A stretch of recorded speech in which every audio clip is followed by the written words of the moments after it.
दोस्तों आज से करीब 4.5 अरब साल पहले जन्म हुआ था हमारे सौर मंडल का। वही सौर मंडल जिसमें हम मानवों का अस्तित्व आज बना हुआ है और इसी जीवन को बचाए रखने में सौर मंडल में घूम रहे इन सभी ग्रहों का बहुत बड़ा हाथ है। क्योंकि हमारे सौर मंडल में इन ग्रहों के अलावा चारों तरफ अनगिनत एस्ट्रॉयड, मीटेरॉयड और कॉमेट सूरज और अलग अलग ग्रहों के चक्कर लगा रहे हैं। एस्ट्रॉयड मीटेरॉयड के मुकाबले काफी विशाल होते हैं और मीटेरॉयड बहुत ही ज्यादा छोटे चट्टान होते हैं। हमारी पृथ्वी का मीटेरॉयड से सामना रोजाना होता है, जिसमें करीब 2.5 लाख से भी ज्यादा छोटे मीटेरॉयड और स्पेस डेब्रिस हमारी पृथ्वी के वातावरण में एंटर करते हैं। लेकिन ग्रेविटी फोर्स के कारण वे हवा में ही जलकर खत्म हो जाते हैं। लेकिन कुछ मीटेरॉयड जो साइज में काफी बड़े होते हैं वे पृथ्वी की सतह से जा टकराते हैं। लेकिन एस्ट्रॉयड की बात करें तो दोस्तों हम ये सब जानते हैं कि डायनासोर्स का अंत भी अंतरिक्ष से आए एक बहुत ही विशाल एस्ट्रॉयड से ही हुआ था, जिसने पृथ्वी से 90% जीवन को खत्म कर दिया था। लेकिन दोस्तों बात करें कॉमेट की तो कॉमेट को एक कॉस्मिक स्नोबॉल भी कहा जाता है, क्योंकि जब भी वे पृथ्वी से दिखाई देते हैं तो उनके पीछे से एक लंबी चौड़ी ट्रेल दिखाई देती है, जो असल में जमी हुई गैस होती है, जो सूरज के ऑर्बिट की तरफ आते आते पिघलनी शुरू हो जाती है।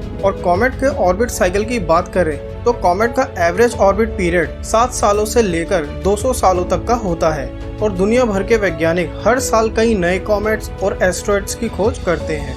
लेकिन दोस्तों 2017 में एक ऐसे ही कॉमेट की खोज हुई, जिसकी स्टडी के बाद ये कंफर्म हुआ कि वो कोई कॉमेट नहीं बल्कि एक इंटरस्टेलर स्पेस ऑब्जेक्ट है, जो कई लाइट ईयर की दूरी तय कर हमारे सौर मंडल में आया है। आखिर क्या रहस्यमय कहानी है इस इंटरस्टेलर स्पेस ऑब्जेक्ट की, जानेंगे आज की इस वीडियो में।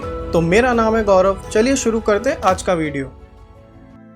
दोस्तों हमारे सौर मंडल के सबसे पहले इंटरस्टेलर स्पेस ऑब्जेक्ट की खोज 19 अक्टूबर 2017 में हुई थी, जिसका नाम था 1I/2017 UI, जिसे बाद में बदलकर ओumuamua रख दिया गया।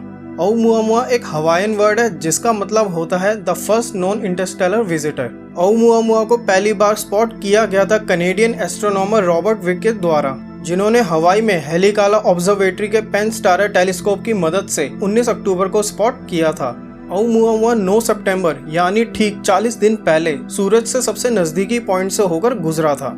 शुरुआत में एस्ट्रोनॉमर को लग रहा था कि ये कोई आम कॉमेट के अलावा और कुछ नहीं है, लेकिन लगातार टेलीस्कोप के जरिए करीब 40 दिनों तक इसके ऑर्बिटर मैकेनिज्म को स्टडी किया गया, जिसमें हमें ये पता लगा कि ये कॉमेट हमारे सौर मंडल का है ही नहीं, बल्कि कई लाइट ईयर दूर दूसरे सौर मंडल से आया है। अगर आप ये वीडियो देखोगे तो आपको इसमें ये व्हाइट डॉट दिखाई देगा, जिसमें ये समझ पाना बहुत ही मुश्किल था कि ओumuamua आखिर किस आकार का बना हुआ था। लेकिन अगर आप इन डॉट्स को करीबी से देखोगे तो आपको पता लगेगा कि इनकी मूवमेंट के दौरान इनकी ब्राइटनेस में काफी बदलाव आ रहे थे।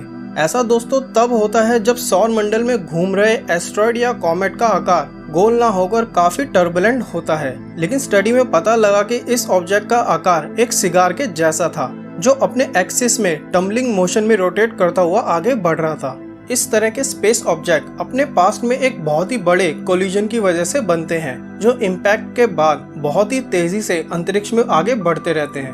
वैज्ञानिकों का कहना था कि ओumuamua का हमारे सौर मंडल में आना एक बहुत ही बड़े विशाल कोलिजन का कारण हो सकता है। क्योंकि कॉमेट की बात करें तो जितने भी हमने कॉमेट्स पृथ्वी से स्टडी किए हैं वे सभी गैस की लंबी ट्रेल बनाते हुए दिखाई देते हैं, लेकिन ओumuamua में हमने कोई भी ट्रेल को नोटिस नहीं किया था, जिसे बाद में एस्ट्रॉयड की कैटेगरी में क्लासिफाई कर दिया गया था और नाम दिया गया था A/2017 UI। लेकिन वैज्ञानिक ओumuamua को लेकर काफी चिंता में थे, क्योंकि ज्यादातर एस्ट्रॉयड का आकार काफी हद तक गोल होता है और वह सूरज के चारों ओर चक्कर लगाते हैं। लेकिन जब ओumuamua के ऑर्बिट पाथ को स्टडी किया गया तो जो स्टडी सामने आई उससे ये कंफर्म हो गया था कि ये कोई एस्ट्रॉयड नहीं था, बल्कि एक इंटरस्टेलर ऑब्जेक्ट था, जिसे बाद में दोबारा रिक्लासिफाई किया गया 1I/2017 UI से। ओumuamua को जब पहली बार देखा गया था तो वह सूरज को क्रॉस करते हुए सौर मंडल से बाहर की ओर जा रहा था। उसी दौरान ओumuamua की स्पीड, साइज और उसके ऑर्बिट ट्रेजेक्टरी को करीबी से स्टडी किया गया। साइज की बात करें तो ओumuamua करीब 400 से 1000 मीटर लंबा और 150 मीटर चौड़ा है। लेकिन ओumuamua की स्टडी में जो सबसे शॉकिंग चीज सामने आई वो थी इसकी स्पीड और इसका ट्रेजेक्टरी पाथ। ओumuamua करीब 26.5 किलोमीटर पर सेकंड की स्पीड से हमारे सौर मंडल में आया था। अगर ओumuamua की स्पीड अन्य एस्ट्रॉयड से कंपेयर करें तो दोस्तों जिस एस्टेरॉयड ने पृथ्वी से डायनासोर के वजूद का अंत कर दिया था वो भी करीब 30 किलोमीटर पर सेकंड की स्पीड से आया था, जिस पर सूरज की ग्रेविटेशनल फोर्स का कोई ज्यादा असर नहीं हो रहा था। वैसे ही सेम ओumuamua के साथ देखने को मिला था, जो सूरज को ऑर्बिट नहीं बल्कि सूरज को ही पार करते हुए आगे बढ़ रहा था। और जब ऑर्बिट पाथ की ट्रैजेक्टरी को स्टडी किया गया तो ये कंफर्म हुआ कि ओumuamua लायरा कॉन्स्टिलेशन के वेगा स्टार के डायरेक्शन से आया था, जो हमारे सौर मंडल से करीब 25 लाइट ईयर की दूरी पर है। मतलब ओumuamua करीब 25 लाइट ईयर की दूरी तय करके हमारे सौर मंडल में आया है। तो फाइनली इन स्टडीज के आधार पर यह कंफर्म हो गया था कि ओumuamua वाकई में एक इंटरस्टेलर स्पेस ऑब्जेक्ट है जो एक दूसरे सौर मंडल से आया है। लेकिन अब ओumuamua सूरज को क्रॉस करके वापस इंटरस्टेलर स्पेस में जा रहा है और अब ओumuamua का अगला डेस्टिनेशन है पेगासस कॉन्स्टिलेशन, जो हमारे सौर मंडल से करीब 50 लाइट ईयर की दूरी पर है। ओumuamua से जुड़ी कई एलियन थ्योरीज भी हैं जो सामने आई थी, जिसमें ओumuamua को एक एलियन शिप भी बताया गया था। अब्राहम लोएब, जो कि हार्वर्ड एस्ट्रोनॉमर है, उन्होंने अपनी एक थ्योरी में वैज्ञानिकों द्वारा की गई सभी स्टडीज को झुठलाकर यह बताया कि ओumuamua एक एलियन स्पेस प्रोब है जिसे एक्स्ट्रा टेरेस्ट्रियल सिविलाइजेशन के द्वारा अलग अलग सौर मंडल की पढ़ाई के लिए भेजा गया है। और अब्राहम लोएब ने इसी साल 26 जनवरी 2021 को अपनी book extraterrestrial the first sign of intelligent life beyond Earth को भी लॉन्च किया था, जिसमें उन्होंने बताया कि alien space probe light sail technology का इस्तेमाल करते हैं। अगर आप लाइट सेल टेक्नोलॉजी के बारे में नहीं जानते तो इसमें एक ऑब्जेक्ट को सूरज की रोशनी की मदद से प्रोपेल किया जाता है, यानी आगे की ओर पुश किया जाता है। तो क्या वाकई ये एक एलियन प्रोब था? ये जानने के लिए वैज्ञानिकों ने ओumuamua से रेडियो सिग्नल्स के जरिए कम्युनिकेट करने की कोशिश की, लेकिन हमें ओumuamua से कोई भी सिग्नल रिसीव नहीं हुए थे जिससे ये माना जा सके कि ये कोई एलियन शिप है। लेकिन कई हाइपोथेसिस में ये भी माना जा सकता है कि ये वाकई में एक एलियन शिप है जो इतनी एडवांस है जिसे रेडियो सिग्नल्स के जरिए भी डिटेक्ट नहीं किया जा सकता।